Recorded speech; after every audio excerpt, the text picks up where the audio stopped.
السلام علیکم ورحمۃ اللہ وبرکاتہ۔ فہم القرآن کورس کلاس 189 میں آپ سب کو خوش آمدید ہے۔ اہلاً و سہلاً، مرحبا۔ آج کا ہمارا لیسن ہے سورہ یاسین، آیت 1 to 21۔ رسول اللہ صلی اللہ علیہ وسلم نے ارشاد فرمایا، عالم کو عابد پر 70 درجے برتری حاصل ہے۔ ہر 2 درجوں کا درمیانی فاصلہ گھوڑے کے 70 سال دوڑنے کے بعد طے ہونے والی مسافت کے برابر ہے۔ سبحان اللہ! تو اتنی زیادہ برتری اللہ تبارک تعالیٰ نے عطا فرمائی ہے عالم کو۔ تو اللہ سبحانہ تعالیٰ سے دعا ہے کہ اللہ سبحانہ تعالیٰ ہم سب کے اس عمل کو قبول فرمائے۔ اللہ تبارک تعالیٰ اپنے قریب میں جنت الفردوس میں ہم سب کو ٹھکانہ عطا فرمائے۔ ہم سب کے والدین اور ہم سب کے رشتہ داروں کو اللہ پاک اپنے قریب میں ٹھکانہ عطا فرمائے۔ رب ارحمہما کما ربیانی صغیرہ۔ اللہ تعالیٰ ہم سب سے راضی ہو، آمین یا رب العالمین۔ نحمدہ و نصلی علی رسولہ الکریم، اما بعد، فاعوذ باللہ من الشیطان الرجیم، بسم اللہ الرحمن الرحیم۔ رب اشرح لی صدری ویسر لی امری واحلل عقدۃ من لسانی یفقہوا قولی۔ ربی زدنا علما، ربی یسر ولا تعسر وتمم بالخیر وبک نستعین، آمین یا رب العالمین۔ بسم اللہ الرحمن الرحیم۔ یاسین والقرآن الحکیم۔ یاسین قسم ہے قرآن با حکمت کی۔ تو سورہ یاسین دراصل یہ مکی صورت ہے، ہجرت سے پہلے نازل ہوئی، اور اس میں 83 آیتیں ہیں اور 5 رکوع ہیں۔ اور اس صورت میں اللہ تبارک تعالیٰ نے اپنی کامل قدرت اور حکمت بالغہ کی وہ نشانیاں بیان فرمائی ہیں جو نہ صرف پوری کائنات میں بلکہ خود انسان کے اپنے وجود میں وہ نشانیاں پائی جاتی ہیں۔ تو اس طرح قدرت کی ان نشانیوں سے توحید اور آخرت کا عقیدہ واضح طور پر ثابت ہو جاتا ہے۔ نبی صلی اللہ علیہ وسلم لوگوں کو یہی دعوت دینے کے لیے تشریف لائے، اور وہ ان نشانیوں پر غور کرا کے اپنا عقیدہ اور عمل درست کر لے۔ اس کے باوجود اگر کچھ لوگ اس دعوت کو قبول نہیں کر رہے ہیں تو وہ صرف اور صرف اپنا نقصان کر رہے ہیں، کیونکہ اس کے نتیجے میں وہ اللہ تعالیٰ کی طرف سے عذاب کے حقدار بن رہے ہیں۔ سورہ یاسین ہمارے معاشرے میں بہت زیادہ پڑھی جاتی ہے، بہت زیادہ اس کو لوگ اپنے سینوں سے لگا کے رکھتے ہیں۔ لوگوں نے سورہ یاسین کے بارے میں اتنا غلو کیا، ٹھیک ہے الحمدللہ ضعیف حدیث ملتی ہے کہ یہ قرآن کریم کا دل ہے، قرآن کریم کا اس کو پڑھنے سے کیا ہے، جیسے ہر چیز کی ایک دل ہوتا ہے، تو قرآن کا دل سورہ یاسین ہے۔ تو ایک حدیث ملتی ہے ترمذی کی، لیکن وہ ضعیف حدیث ہے، اس کے جو راوی ہیں صرف اور صرف 1 یا 2 ہیں، تو اس کو بہت بڑے اسکالر ہیں، انہوں نے اس کو ضعیف قرار دیا ہے۔ لیکن اس کی وجہ سے کافی لوگوں نے اس کے بارے میں کیا ہے حد سے تجاوز کیا، انہوں نے پورے قرآن کو پیچھے رکھا اور چھوٹی سی پتلی سی کتاب میں ایک سورہ یاسین کو چھپایا اور پھر اس کو اپنے سینوں سے لگا کے رکھا۔ وہ اس کو حفظ کرتے ہیں، وہ اس کو یاد کرتے ہیں، وہ اس کو اپنے سینوں سے لگا کے رکھتے ہیں، لیکن اللہ نے جو پوری قرآن با حکمت نازل فرمائی، اللہ نے ایک ایک حروف کو کیا ہے جو کفار مکہ ان کے لیے چیلنج بنایا، اس پہ وہ لوگ غور فکر نہیں کرتے ہیں۔ بس سورہ یاسین کی فضیلت کی وجہ سے وہ بھی آتھینٹک نہیں ہے، پوری طرح سے یہ بھی نہیں کہا جا سکتا کہ ہاں آتھینٹک ہے، کیونکہ راوی بہت جو ہے کمزور ہیں، تو روایت کے حساب سے بہت کمزور ہے، اور اسی کی وجہ سے لوگوں نے کیا کیا، قرآن سے دور ہو گئے۔ سورہ یاسین صبح شام دوپہر 5 وقت کی یہاں تک کی نمازیں پڑھتے ہیں، اور جب کوئی فوت ہونے والا ہوتا ہے اس کے سرہانے بھی پڑھتے ہیں۔ تو ٹھیک ہے، پڑھیں، اللہ کا کلام ہے، انشاءاللہ فائدہ ہوگا۔ آپ دیکھیں کہ یہ جو سورہ یاسین ہے نا، وہ دراصل کیا ہے، یہ زندوں کے لیے ہے، جو زندہ شخصیات ہیں تو ان کے سنانے کے لیے ہے۔ لیکن ہمارے ہاں کام کیا ہوتا ہے کہ ہم تو اس کو مردوں کو سنا رہے ہوتے ہیں، یا قبرستانوں میں پڑھ رہے ہوتے ہیں، یا جو فوت ہونے والا ہوتا ہے اس کو بیٹھے سنا رہے ہوتے ہیں، حالانکہ اس نے کبھی لائف میں کبھی قرآن کریم نہیں سنا ہو، لیکن جب وہ مرنے لگتا ہے تو یہ سوچتے ہیں کہ چلو بھائی اس کا جو موت کی تکلیف ہے وہ آسان ہو جائے، تو اس کے سرہانے بیٹھ کے سورہ یاسین پڑھی جا رہی ہوتی ہے۔ تو پھر آپ دیکھیں کہ قرآن کریم تو اللہ نے نازل فرمایا نا لوگوں کی ہدایت کے لیے، لوگوں کی رہنمائی کے لیے، نہ کہ ایسے شخص کے لیے جس نے زندگی بھر قرآن نہیں پڑھا، لیکن جب وہ مرنے لگا تو اس کے سرہانے پہ بیٹھ کے انسان کو سورہ یاسین پڑھے۔ تو اس لیے قرآن کریم نہیں آیا. آپ انشاءاللہ اس کو پڑھیں گے، جب اس پہ غور و فکر کریں گے تو آپ کو پتہ چلے گا یہ تو دراصل کیا ہے، زندہ لوگوں کے لیے ہے. جو انسان دنیا سے جا رہا رخصت ہو رہا ہے، اس میں تو اس کے لیے کوئی بھی نصیحت اور عبرت نہیں ہے. وہ تو کیا اس کا تو جو اعمال نامہ بند ہی ہونے والا ہے نا. اور جو قبروں میں پڑے ہیں ان کے تو بالکل ہی کچھ فائدہ دینے والا نہیں ہے، لیکن جو پڑھ رہا ہوتا ہے نا اس کو یہ فائدہ دے رہا ہوتا ہے، کیونکہ قرآن کا ایک ایک جو لفظ ہے جو پڑھ رہا ہوتا ہے اس کو فائدہ ہوتا ہے. اور پھر جو اولاد ہے جیسے مثال کے طور پہ، اس کے لیے بھی صدقہ جاریہ بن جاتی ہے چیزیں. تو قرآن کریم کے بارے میں ہمارے جو معاشرے میں بہت سارے لوگوں نے غلو کیا ہے کہ قرآن کو انسانوں نے نہ پڑھ کے صرف اور صرف سورہ یاسین کے پیچھے لگ گئے ہیں. تو سورہ یاسین دراصل پڑھیں، الحمدللہ یہ اپنے جو ہے نا اس میں اللہ تبارک تعالیٰ نے ایسے سبجیکٹ کے بارے میں نازل فرمایا ہے، جیسے مثلا مثال کے طور پہ توحید ہے، رسالت ہے اور آخرت ہے. اس کے بارے میں اللہ نے ذکر فرمایا ہے. اور واقعہ بھی پڑھیں گے ہم لوگ کہ رسولوں نے کس طریقے سے تبلیغ کی، اور پھر اس تبلیغ کے بعد ان رسولوں کو کیسے ختم کر دیا گیا ان بستی والوں نے. یہ تمام کے تمام ہم سب اس میں نصیحت حاصل کریں گے. تو یہ کیا ہے، زندہ لوگوں کے لیے ہے. قرآن دراصل زندہ لوگوں کے لیے، نہ کہ مردوں کے لیے.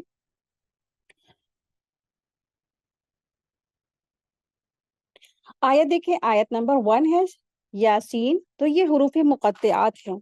کچھ لوگوں کا کہنا ہے یہ یاسین دراصل اس سے مراد انسان ہے، اور کچھ مفسرین کہتے ہیں یاسین اس سے مراد کیا ہے، رسول اللہ صلی اللہ علیہ وسلم ہے. تو یہ لوگوں کی اپنی اپنی کیا ہے، باتیں ہیں، اقوال ہیں. لیکن صحیح اور درست بات کیا ہے، حروف مقطعات کے معنی ہیں. ٹھیک ہے، ہم یہ نہیں کہہ سکتے کہ معنی نہیں ہیں، لیکن اللہ تبارک تعالیٰ نے ہم سب کو بتائی نہیں ہے، رسول صلی اللہ علیہ وسلم کو بتائے بھی نہیں ہے. یہ معنی کیا ہے، جو حروف مقطعات ہے یا یاسین کا جو معنی ہے یا توحہ کا معنی ہے، اس طریقے سے حروف مقطعات جہاں جہاں قرآن میں آتے ہیں ان کے معنی ہیں، لیکن یہ غیب کی خبروں میں سے ہیں. اس کے بارے میں اللہ بہتر جانتا ہے اس کے معنی کیا ہے. آیت 2 دیکھیے، قسم ہے قرآن با حکمت کی. اللہ سے اللہ تعالیٰ نے یہاں پر قرآن کریم کی قسم کھائی ہے کہ قرآن مجید کو حکمت والا کہا گیا ہے، اس لیے کہ نا اس میں حکمت کی باتیں بیان فرمائی گئی ہیں. آیت 3 دیکھیں، انک لمن المرسلین، کہ بے شک آپ پیغمبروں میں سے ہیں. دراصل مشرکین نبی صلی اللہ علیہ وسلم کی رسالت میں شک کرتے تھے، اس لیے آپ صلی اللہ علیہ وسلم کی رسالت کا انکار کرتے تھے اور کہتے تھے لستا مرسلہ. سورہ رعد آیت نمبر 43 میں کہتے تھے کہ تو پیغمبر ہے ہی نہیں. تو اللہ تعالیٰ نے ان کے جواب میں قرآن حکیم کی قسم کھا کر کہا کہ آپ صلی اللہ علیہ وسلم یقیناً اللہ کے پیغمبروں میں سے ہیں. اس میں آپ صلی اللہ علیہ وسلم کی شرف اور فضل کا اظہار ہے. پیچھے دیکھیں آیت نمبر 2 میں نا والقرآن الحکیم، یہاں پر اللہ نے قرآن کی قسم کھائی اور پھر اگلا سینٹنس کیا ہے کہ بے شک آپ رسولوں میں سے ہیں. تو قسم کھا کر اللہ نے قرآن کی کہا رسول اللہ صلی اللہ علیہ وسلم کو کہ بے شک آپ رسول میں سے ہیں. تو اس میں آپ صلی اللہ علیہ وسلم کی شرف اور فضل کا اظہار ہے. اللہ تعالیٰ نے کسی بھی رسول کی رسالت کے لیے قسم کبھی نہیں کھائی. یہ آپ صلی اللہ علیہ وسلم کے امتیاز اور خصائص میں سے ہے کہ اللہ تعالیٰ نے آپ صلی اللہ علیہ وسلم کی رسالت کے اس بات کے لیے، یعنی کہ پروف کے لیے قسم کھائی ہے. یہ آپ صلی اللہ علیہ وسلم کا ایک بہت ہی امتیاز اور خصوصی فضیلت ہے. آیت 4 دیکھیں، علی صراط مستقیم، سیدھے راستے پر ہیں. یعنی رسول اللہ صلی اللہ علیہ وسلم خود بھی کیا ہیں، سیدھے راستے پر ہیں. آپ صلی اللہ علیہ وسلم ان پیغمبروں کے راستے پر ہیں جو پہلے گزر چکے ہیں، یا ایسے راستے پر ہیں جو سیدھا اور مطلوب یعنی جنت تک پہنچانے والا ہے. یعنی یہ راستہ جس کی رہنمائی آپ صلی اللہ علیہ وسلم فرما رہے ہیں، یہ اللہ تعالیٰ نے اپنے مومن بندوں کے لیے نازل کیا ہے، اور خود رسول اللہ صلی اللہ علیہ وسلم اسی پر ہیں، اور جتنے بھی دیگر انبیاء آئے سب اسی راستے پر ہیں، اور جو آپ صلی اللہ علیہ وسلم ہے اسی راستے کی طرف سب کو بلا رہے ہیں. آیت 5 دیکھیں، یہ قرآن اللہ زبردست مہربان کی طرف سے نازل کیا گیا ہے. ٹھیک ہے، تو یہ قرآن جو ہے دراصل کفار مکہ نے اس قرآن کریم کو جھٹلایا تھا نا، وہ یہ کہتے تھے نا رسول اللہ صلی اللہ علیہ وسلم کے بارے میں کہ یہ قرآن دراصل آپ صلی اللہ علیہ وسلم نے نعوذ باللہ خود سے لکھا ہے. تو اللہ سبحانہ تعالیٰ نے ارشاد فرمایا کہ یہ قرآن اللہ زبردست مہربان کی طرف سے نازل کیا گیا ہے. آیت 6 دیکھیں، تاکہ آپ ایسے لوگوں کو ڈرائیے جن کے باپ دادا نہیں ڈرائے گئے ہیں سوائے اس کی وجہ سے یہ غافل ہیں. تو یعنی آپ صلی اللہ علیہ وسلم کو رسول اس لیے بنایا ہے کہ اور یہ کتاب اس لیے نازل کی ہے کہ تاکہ آپ صلی اللہ علیہ وسلم اس قوم کو ڈرائیں جن میں آپ صلی اللہ علیہ وسلم سے پہلے کوئی ڈرانے والا آیا ہی نہیں. اس لیے نا ایک مدت سے یہ لوگ دین حق سے بے خبر ہیں. اور آپ دیکھیں کہ عربوں میں حضرت اسماعیل علیہ السلام کے بعد جو ہے نا نبی صلی اللہ علیہ وسلم سے براہ راست کوئی نبی نہیں آیا. یعنی کہ جب اسماعیل علیہ السلام آئے نا، اس کے بعد جو دوسرے پیغمبر آئے، وہ دوسرے جو رسول آئے وہ خود رسول اللہ صلی اللہ علیہ وسلم آئے. تو اسی چیز کو یعنی کہ اللہ کے دین کو پہنچانے کے لیے. آیت دیکھیں 7، ان میں اکثر لوگوں پر بات ثابت ہو چکی ہے سو یہ لوگ ایمان نہیں لائیں گے. ان میں سے اکثر لوگوں پر بات ثابت ہو چکی ہے، تو اس کا مطلب یہ ہے کہ جہنم کو جنوں اور انسانوں سے اللہ سبحانہ تعالیٰ بھر دیں گے. جیسے سورہ الف لام میم سجدہ میں اللہ سبحانہ تعالیٰ نے ارشاد فرمایا، شیطان سے بھی خطاب کرتے ہوئے اللہ نے فرمایا کہ میں جہنم کو تجھ سے اور تیرے پیروکاروں سے بھر دوں گا. ٹھیک ہے، تو بات ثابت ہونے کا مطلب یہ ہے کہ اللہ تعالیٰ کا یہ فرمان ہے کہ میں جہنم کو جنوں اور انسانوں سے بھر دوں گا. اور ان میں سے اکثر لوگ ایمان نہیں لائیں گے. اس سے مراد کیا ہے؟ ایسے بہت سارے سرکش تکبر کرنے والے لوگ ہیں، جیسے ابو لہب، ابو جہل، عتبہ، شیبہ، فرعون، حامان، نمرود، ہے نا. اس طریقے سے بہت سارے لوگ ہیں جن کو اللہ کے رسولوں نے بات پہنچائی، لیکن وہ ہٹ دھرمی ضد تکبر کی وجہ سے ایمان نہیں لائے. آیت دیکھیں، آیت نمبر 8 ہے، ہم نے ان کی گردنوں میں توق ڈال دیے ہیں، پھر وہ گھوڑیوں تک جیسے کہ ان کے سر اوپر کو الٹ گئے ہیں. تو اللہ سبحانہ تعالیٰ یہاں پر ارشاد فرما رہے ہیں کہ اللہ تبارک تعالیٰ نے ان کی گردنوں میں توق ڈال دیے ہیں، توق پڑے ہوئے ہیں کہ وہ جیسے لگتا ہے ان کی گردنیں اکڑ ہی گئی ہیں. تو اللہ تبارک تعالیٰ نے یہاں ارشاد فرمایا کہ یہ جو بدبخت لوگ ہیں، یہ جو نافرمان لوگ ہیں، جو ایمان نہیں لاتے ہیں نا، جن کے مقدر میں بدبختی لکھ دی گئی ہے، ان کی ہدایت کی طرف جو پہنچنا ایسے ہی ہے جیسے کہ وہ شخص مثال دی گئی ہے، جس طرح کی وہ شخص ہے جو کہ جس کی گردن میں توق ڈلا ہوا ہے، توق ڈال دیا گیا ہو، اور اس کے دونوں ہاتھ اس کی گردنوں سے اس کی تھوڑی کے نیچے باندھ دیا گئے ہوں، اور وہ سر کو اوپر اٹھائے تو اس کا سر اوپر کو اٹھا رہ جائے، نہ نیچے کی طرف دیکھ پائے اور نہ ادھر ادھر دیکھ سکتا ہے. بالکل جو ہے اس کا جو سر ہے اسٹریٹ ہو گیا ہے، کہیں بھی گھما نہیں سکتا اس توق کی وجہ سے.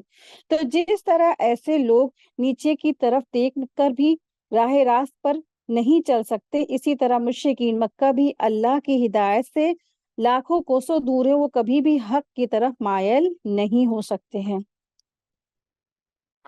تو یہاں پر توق سے مراد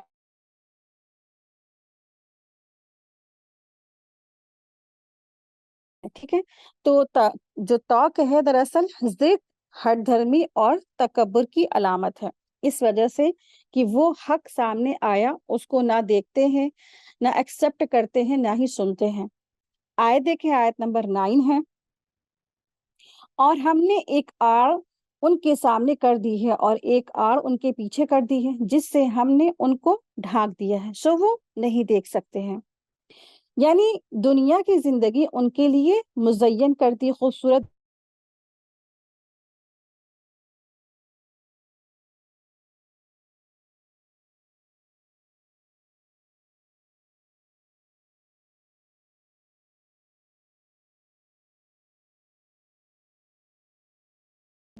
کر دیا گیا ہے. گویا یہ ان کے پیچھے کی آڑ ہے، جس کی وجہ سے نہ وہ توبہ کرتے ہیں، نہ وہ نصیحت